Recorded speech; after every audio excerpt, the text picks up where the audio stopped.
পুরো একটা জাতি যখন রাগ কল্লা মিমস নিয়ে ব্যস্ত, তখনই ধর্ষণের শিকার হয়ে দুনিয়া থেকে চলে যায় এক কোমলমতি শিশু, যার বয়স মাত্র 7 থেকে 8 বছর, যে পড়তো মাত্র ক্লাস 2।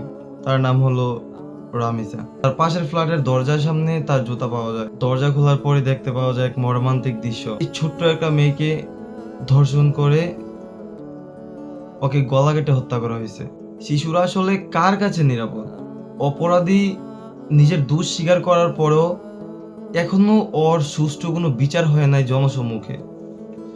অথচ স্বরাষ্ট্রমন্ত্রী কি সুন্দরভাবে বক্তব্য দিয়ে বললেন, এখন কি সেই মধ্যযুগ নাকি যে জনসম্মুখে বিচার করতে হবে? তাহলে বোঝা যায় এইসব কর্মকাণ্ডের সাথে ওরা জড়িত, যেহেতু ওরা জনসম্মুখে বিচার করতে ভয় পায়।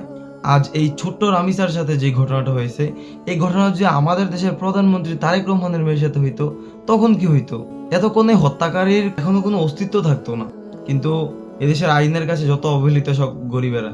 কতটা কষ্ট পেলে একটা বাবা তার মেয়ের হত্যাকারীর, তার মেয়ের ধর্ষণকারীর বিচার চায় না? কতটা কষ্টের পর রামিসার বাবা বলতেছে যে আমি আমার মেয়ের হত্যাকারীর বিচার চাই না, কারণ আপনারা এর বিচার করতে পারবেন না। জাতি হিসাবে খুবই বর্বর এবং নির্লজ্জিত আমরা।